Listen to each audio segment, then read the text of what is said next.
I've always believed in the quiet strength of routine. My name is Daniel Carter, a 42-year-old architect with a modest firm in Portland. My wife, Emily, and I had been married for 15 years. She was a radiant woman, sharp-witted, with a laugh that could light up a room. We met in college, bonded over late-night coffee runs, and built a life together that felt unshakable. 2 kids, a craftsman-style house with a wraparound porch, and a golden retriever named Max. It wasn't flashy, but it was ours. I thought I knew her better than I knew myself. That's what made the unraveling so impossible to see coming. Emily worked as a freelance photographer, a career that gave her freedom I envied. She'd disappear for hours with her camera, chasing light and shadows, returning with stories of abandoned barns or fleeting sunsets. I loved her passion. It was part of what kept us alive, I thought. Lately, though, her outings stretched longer. She'd come home distracted, her eyes darting to her phone more than to me. I chalked it up to a big project she'd mentioned, a gallery exhibition. "It's consuming me, Dan," she'd say, brushing her auburn hair behind her ear. I nodded, supportive as always. The first crack appeared on a Tuesday. I'd come home early, a rare treat after a client canceled. The house was empty, Max dozing by the fireplace. Emily's car wasn't in the driveway, though she texted she'd be home editing photos. I wandered into her office, a cluttered sanctuary of prints and lenses. Her laptop sat open, humming softly. I wasn't snooping, not at first. I just wanted to see her latest work. But the screen wasn't filled with landscapes. It was an email half-written, unsent. "I can't stop thinking about last night," it began. No name, no signature. My stomach twisted, but I told myself it was nothing. A misunderstanding. I closed the laptop and waited for her to come home. She arrived an hour later, breathless, claiming she'd been at a shoot. Her cheeks were flushed, her hair slightly mussed. I asked about her day, casual as I could manage. She smiled, kissed my forehead, and launched into a story about a hawk she'd photographed. I watched her lips move, searching for a lie. I didn't find one. Not then. But the email gnawed at me. That night, I lay awake, her soft breathing beside me a mockery of the peace we'd once shared. I needed proof. I needed to be wrong. The next morning, I became a man I didn't recognize. Emily left early, citing a meeting with a gallery curator. I called in sick, something I hadn't done in years. My hands trembled as I reopened her laptop. The email was gone, deleted, I assumed, but her account was still logged in. I scrolled through her inbox, guilt clawing at me with every click. Most messages were mundane. Invoices, client inquiries, a thread with our daughter's teacher. Then I found it. A folder labeled Inspiration. Buried inside were dozens of emails, all from Jay. Jay's words were careful, coded in a way that screamed intimacy. "The way you looked at me across the table. I'll carry that forever. Next time, we'll have more than an hour." My chest tightened. I cross-referenced dates. They lined up with her shoots. Nights she'd returned late, glowing with an energy I'd mistaken for creativity. I dug deeper, finding photos attached to one message. Not landscapes. Her. In a dimly lit room, laughing, her head tilted toward a man whose face was just out of frame. He wore a leather jacket, his hand resting on her knee. I knew that jacket. Jason freaking Harper. My best friend since high school, the guy who'd stood beside me at our wedding, who'd crashed on our couch after his divorce. The realization hit like a freight train. I stumbled to the kitchen, poured a whiskey, and downed it in one gulp. The burn didn't dull the ache. I pictured them together, her laugh, his smirk. My mind spun wild scenarios, each worse than the last. I wanted to confront her, to scream, but I stopped myself. Rage wouldn't be enough. I needed to know everything. I spent the day dissecting their digital trail. Jason's name never appeared outright, but Jay was everywhere. They'd been careful, but not careful enough. A receipt for a dinner 2 towns over. A cryptic text on her phone I'd unlocked with our son's birthday. "Missed you at the spot." The spot. Our spot. A secluded lake cabin we'd rented every summer. My sanctuary, now theirs. I felt like a fool, piecing together a puzzle I'd been too blind to see. By nightfall, I was hollow, but a plan was forming. Revenge wasn't just an impulse, it was a necessity. Emily came home that evening, oblivious to the storm brewing inside me. She hummed as she chopped vegetables for dinner, chatting about the kids' school projects. I played along, nodding, smiling, my voice steady despite the chaos in my head. Every glance at her felt like a betrayal of my own. How could I still love her, even now? But I did. That was the worst part. I excused myself after dinner, claiming a headache, and retreated to my study. I needed space to think, to sharpen the edges of my plan. I started with Jason. He'd texted me that morning, all casual. Beer this weekend? I'd ignored it. Now I replied, sure, man. Your place. He agreed, clueless. I knew his habits. Friday nights, he'd be home, probably preening for some date. I'd go there first, but not for beer. Then there was Emily. She'd lied so effortlessly. I'd make her unravel just as smoothly.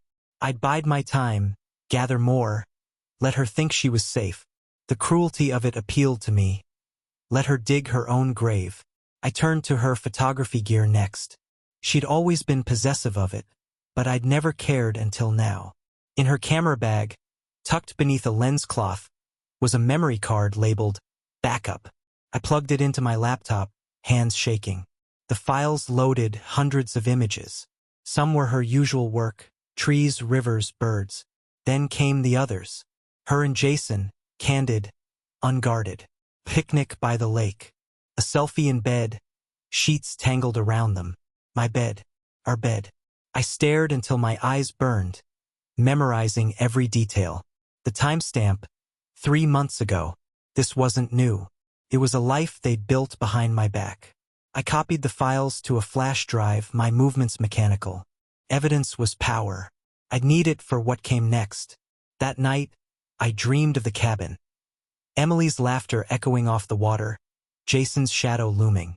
I woke in a cold sweat, her arm draped over me. I slid out of bed, unable to bear her touch. Downstairs, I sat in the dark, Max at my feet, and let the anger harden into something colder. They'd taken everything. I take it back, piece by excruciating piece. The week crawled by, each day a test of my restraint. Emily fluttered around the house, oblivious, planning a family picnic like nothing was wrong. I watched her, dissecting every word, every smile. She'd always been good at pretending. Now I saw it for what it was. Jason, too, played his part, texting me dumb memes like we were still brothers. I responded just enough to keep him at ease. Friday loomed like a deadline, the first step in my unraveling of their world. I told Emily I'd be late Friday, a lie about a client meeting. She kissed me goodbye that morning, her lips soft against mine, and I tasted bile. I drove to Jason's apartment instead, parking a block away. He lived in a sleek loft downtown, all glass and steel, a bachelor pad he'd bragged about post-divorce. I'd helped him move in, carried boxes up those stairs. Now I climbed them with a duffel bag slung over my shoulder, its contents clinking softly. Tools, not weapons, though the line blurred in my mind. He opened the door, grinning, a beer in hand. Dan. Early start. Huh. I forced a laugh, stepping inside. The place smelled of leather and cologne, a shrine to his ego. We sat, cracked open drinks, and I let him ramble, work, women, the usual. My eyes roamed, cataloging. A photo on his shelf caught me. Him and Emily, arms around each other, taken at a bar last summer. I'd been there too, hadn't I? Couldn't remember. The frame was new, though polished, prominent. A trophy. I excused myself to the bathroom, locking the door. In my bag were tiny cameras, wireless, discreet. I'd bought them online, overnight shipping after that night with the memory card. I planted one in his living room, angled toward the couch, another in the hallway. If he brought her here, I'd know. I flushed the toilet for show, washed my hands, and rejoined him. "You okay, man?" he asked, squinting at me. "You look off." I shrugged. "Long week." He nodded, satisfied, and I left an hour later, the feeds already live on my phone. Step 1. Watch them burn themselves. Saturday morning, Emily announced she was meeting a friend for coffee. "Old college buddy?" she said, slipping on her coat. I didn't ask who. I knew. I kissed her cheek, told her to have fun, and watched her drive off. The kids were at soccer practice, leaving me alone with Max and my thoughts. I opened my laptop, the camera feeds flickering to life. Jason's apartment was empty, but I waited. Patience was my weapon now. An hour later, movement. Jason walked in, hair wet from a shower, towel around his waist. Then Emily. She dropped her bag by the door, and they embraced, long, familiar, like they'd done it 1,000 times. My throat closed up. She laughed at something he said, her head tipping back the way it used to with me. They moved to the couch, out of frame, but the audio picked up. Whispers, giggles, the rustle of fabric. I didn't need to see it. I knew. I recorded it all, every second, until they left an hour later. The footage was raw, unfiltered, proof that couldn't be denied. But it wasn't enough. I wanted more than exposure. I wanted ruin. I spent the afternoon plotting, my mind a maze of dark corners. Emily came home that evening, all smiles, claiming her friend had tons of gossip. I nodded, poured her wine, and asked about her day. She spun a story, seamless, while I pictured her tangled with Jason. The lie fueled me. That night, I drafted an email from a burner account. To Jason, from E. I mimicked her tone, her phrases, pulling from those inspiration messages. "Meet me at the cabin tomorrow. I need you." I hit send, then deleted the trail. He'd go, thinking it was her. Emily, meanwhile, would stay home. I'd make sure of it. Sunday would be the reckoning. I'd strip them bare, not with violence, but with something sharper. Their own trust. They'd never see it coming. Sunday morning arrived with a crisp bite in the air, the kind that sharpened my focus. Emily woke early, humming as she brewed coffee, oblivious to the trap I'd set. I'd spent the night refining every detail, my mind a steel cage around the plan. Jason would be at the cabin by noon, expecting her. I'd make sure she stayed here, tethered to me, while he waited in vain. But that was just the beginning. I sipped my coffee, watching her flutter around the kitchen, and felt a strange calm settle over me. The storm was coming, and I was its architect. I suggested a family day, pancakes, a hike with the kids, maybe a movie. Emily hesitated, her phone buzzing on the counter. She glanced at it, then at me and smiled. "Sounds perfect," she said, tucking the device into her pocket. I knew she'd text Jason later, some excuse about being tied up. She wouldn't suspect I'd already pulled the strings. The kids bounded downstairs, oblivious to the tension, and we piled into the day like nothing was wrong. I kept her busy, flipping pancakes, laughing at our son's terrible jokes, picking a trail for the hike. Every moment was a leash, keeping her from him. By noon, I checked the burner phone I'd bought. A text from Jason, "On my way. Can't wait." I smirked, imagining him driving to the cabin, that smug grin on his face. The cabin was an hour out, isolated, no cell service unless you climbed the ridge. He'd be stranded, wondering where she was. I'd planted another camera there days ago, hidden in the rafters, solar-powered and streaming to my laptop. I'd watch him unravel later. For now, I played the doting husband, lacing my boots beside Emily as we herded the kids out the door. The hike was torture, her beside me, chatting about wildflowers while I pictured Jason pacing the cabin's porch. I nodded, smiled, my mask flawless. When we got home, exhausted and rosy-cheeked, I suggested a nap. Emily agreed, curling up with a book. I slipped into my study, locked the door, and opened the feed. There he was, Jason, alone, checking his phone, muttering to himself. The timestamp showed he'd been waiting 45 minutes. I leaned back, savoring it. Step 2, let him stew. Jason stayed at the cabin for 2 hours, his agitation growing. The camera caught it all, him kicking the porch railing, dialing her number over and over, the signal failing each time. He finally left, slamming the door, his truck peeling out in a spray of gravel. I rewatched the footage, dissecting his frustration. it wasn't enough. I wanted him broken, not just annoyed. And Emily, she'd feel it too soon enough. I deleted the burner email, wiped the phone, and hid it in my desk. Phase 1 complete. Monday, I called in sick again, citing a stomach bug. Emily kissed my forehead, concerned, and left for a shoot. I waited 10 minutes, then tailed her. She didn't go to the park or the gallery. She drove straight to Jason's loft. I parked 2 blocks away, the camera feeds live on my phone. They argued. She gestured wildly, he paced, his voice sharp through the audio. "Where were you yesterday?" he snapped. She froze, then lied. "Family stuff came up." He didn't buy it, but they softened, collapsing onto the couch in a tangle of apologies.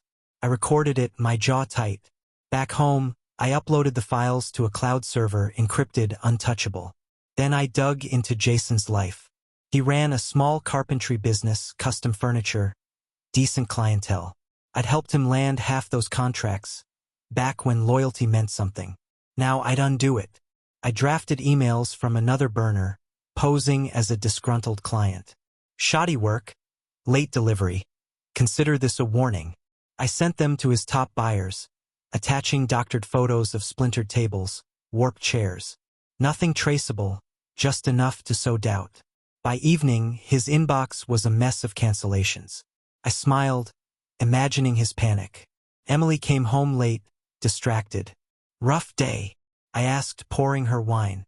She nodded, mumbling about a difficult client. I let her talk, my mind elsewhere.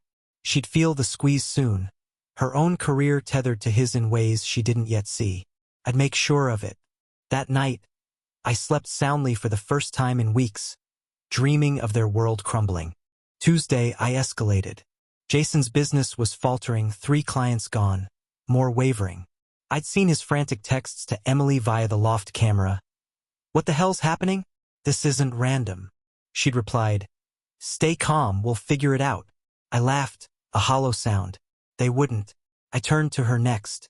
Emily's photography relied on reputation, galleries, collectors, social media buzz. I created fake accounts, subtle at first. A comment here, a whisper there. Heard she's unreliable. Cancelled a shoot last minute, no explanation.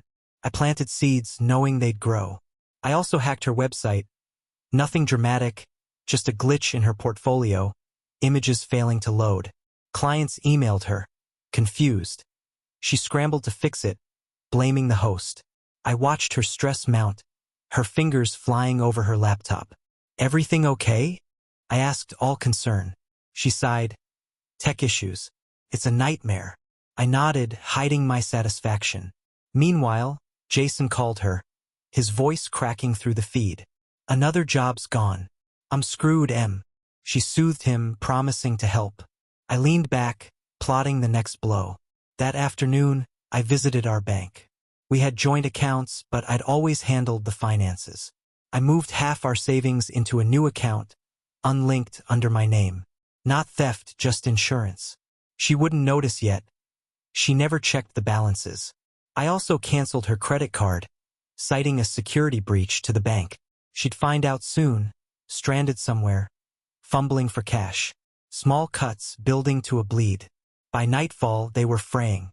The loft feed showed them arguing again. Jason pacing, Emily rubbing her temples. "This feels personal," he said. She shook her head. "Who'd do this?" I smirked. "Me. I do this." I went to bed beside her, her warmth a lie I endured. Tomorrow I'd tighten the noose. Wednesday the cracks widened.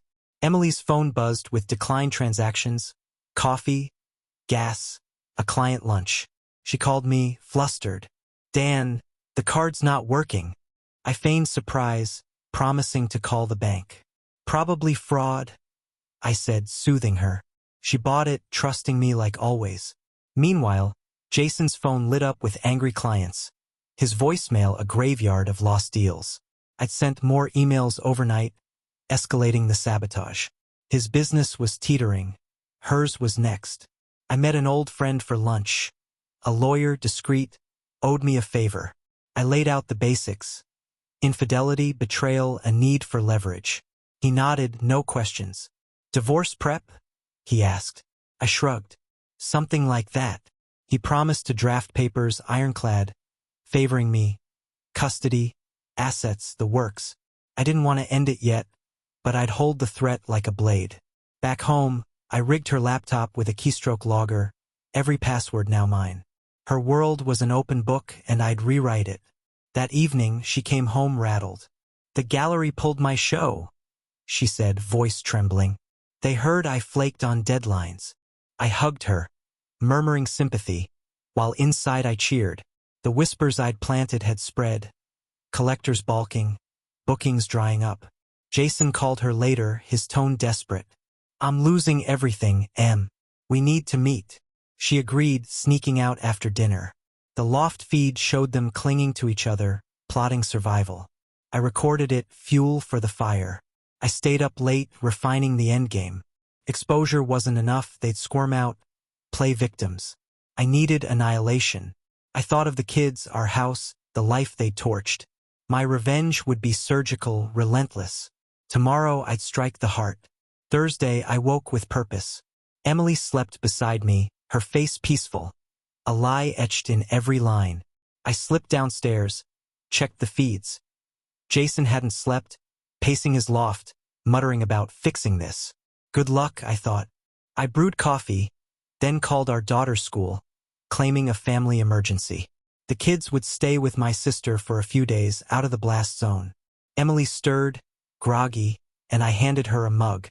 "Take it easy today," I said. She nodded, unsuspecting. I drove to the cabin, the camera still humming. I retrieved the memory card, replacing it with a blank. Back home, I edited the footage. Jason waiting, Emily's visits to the loft, their whispered promises. I layered it with screenshots, her emails, his texts, the photos from our bed. A timeline of treachery, narrated by me in a calm, cold voice. This is what they did.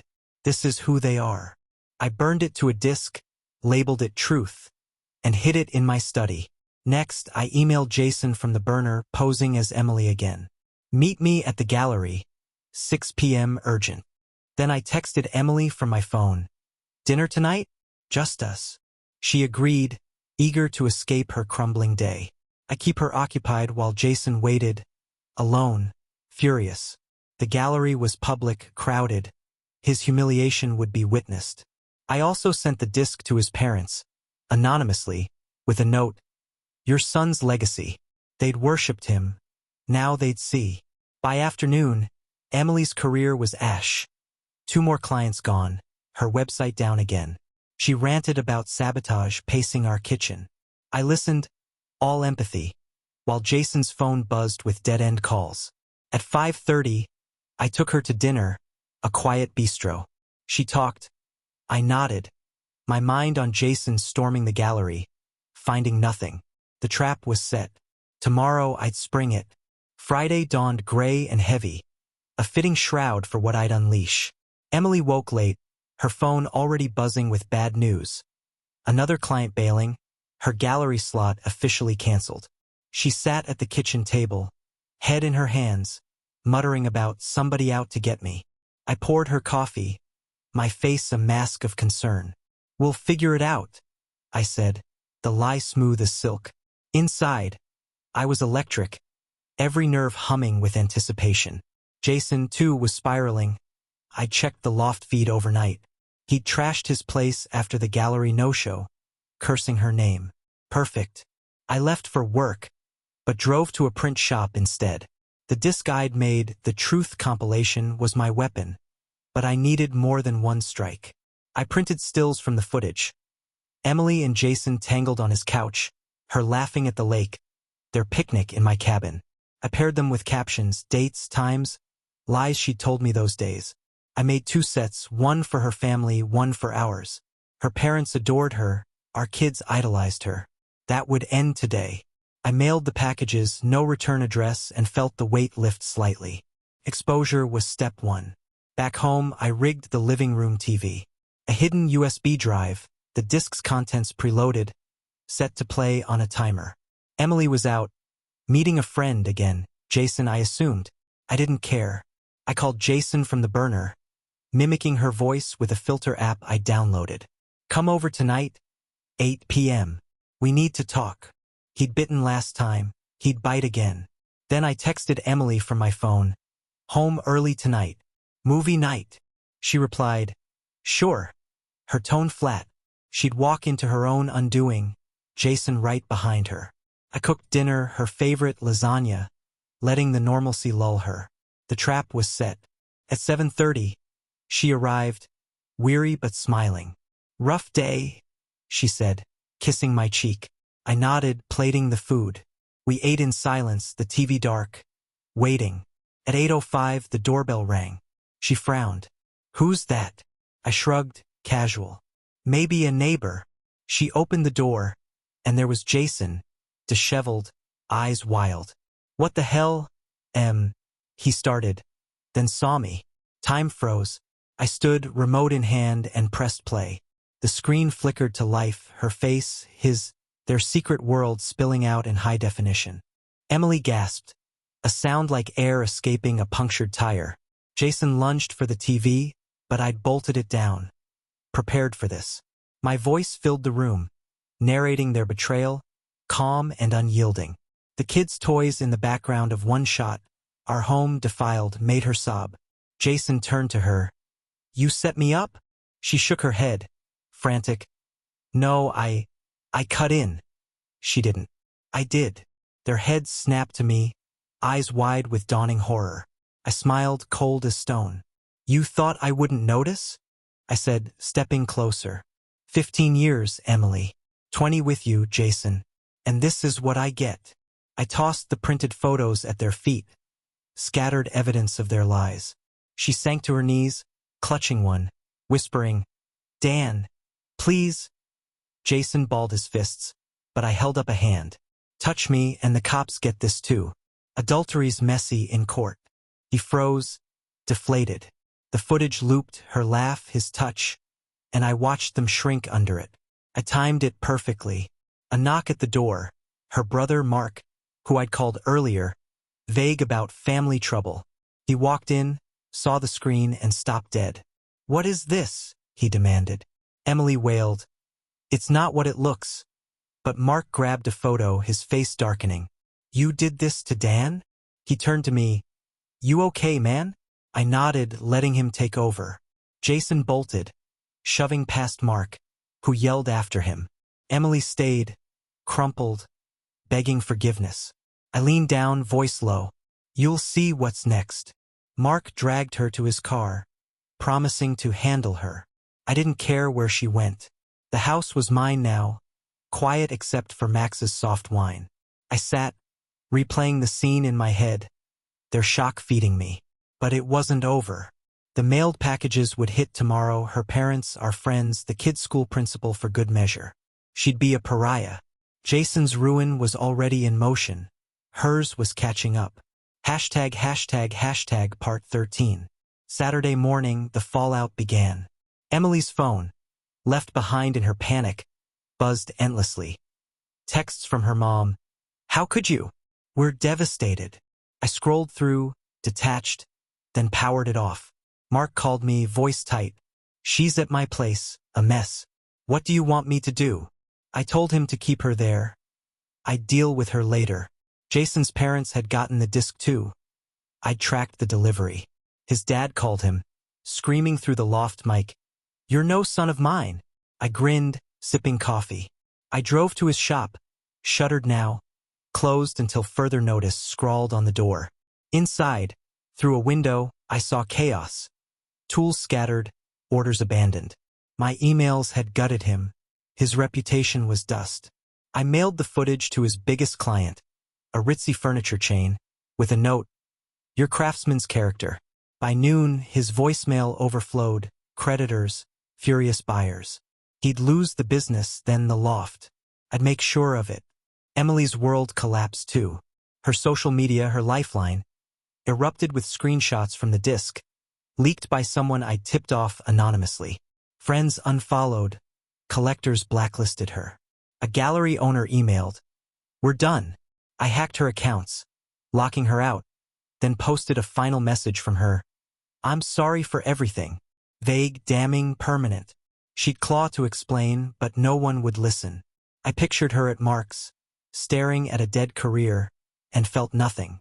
That afternoon, I filed the divorce papers my lawyer had prepped. Full custody, the house, half her savings, mine now. I'd serve her Monday, let her stew all weekend. Jason texted her, intercepted by me. "We're finished. You ruined me." I replied as her, "You ruined yourself." He'd believe it, hate her more. Divide and conquer, done. Sunday, I tightened the screws. Emily's car, jointly owned, sat in the driveway.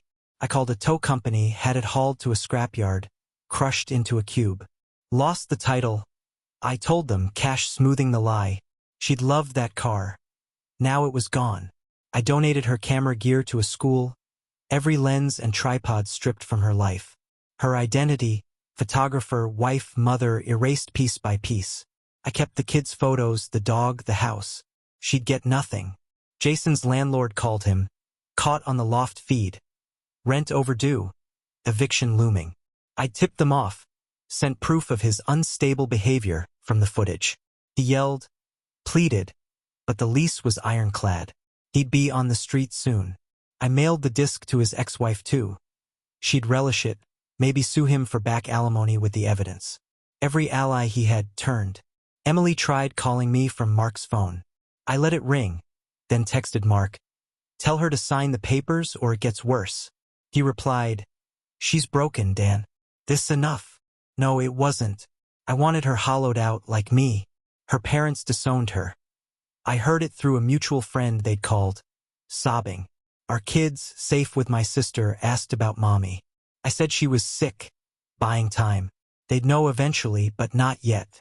That night, I walked through the house, Max at my heels. Her clothes still hung in the closet. I boxed them, dumped them at a shelter. Her perfume lingered. I opened windows, let it fade. The silence was mine now, a victory carved from their ruin. One more day, one final twist. Monday, I delivered the killing blow. I served Emily the papers at Mark's, a courier knocking as she answered, tear-streaked and small. She signed, trembling, full custody to me, no contest. She'd lost the will to fight. I'd attached a note, "Stay away, or the kids see it all." She wouldn't risk that. Mark glared but said nothing. He knew she'd earned this. I drove away, her last tether severed. Jason's eviction hit that afternoon. Movers hauling his life to the curb, neighbors gawking. I'd paid a guy to film it, sent the clip to his ex, his old high school buddies. Public shame, relentless. His truck broke down later. Sugar in the tank, untraceable. He hitchhiked out of town, I heard, a shell of himself. I'd taken his pride, his home, his future. Back home, I burned the disc, the photos, the memory cards. Evidence gone, but the damage eternal. Friends rallied around me, the betrayed husband, offering casseroles and sympathy. The kids returned, asking questions I deflected with hugs. Emily vanished. Mark said she'd moved east, crashing with a cousin, her name Mud. Jason faded too, a ghost in his own story. I rebuilt, slow and deliberate. New locks, new routines, Max by my side. The house felt lighter, cleansed. Their betrayal had gutted me, but I'd turned it into something sharper. Justice, cold and complete. I'd loved them once. Now I savored their nothing. The end.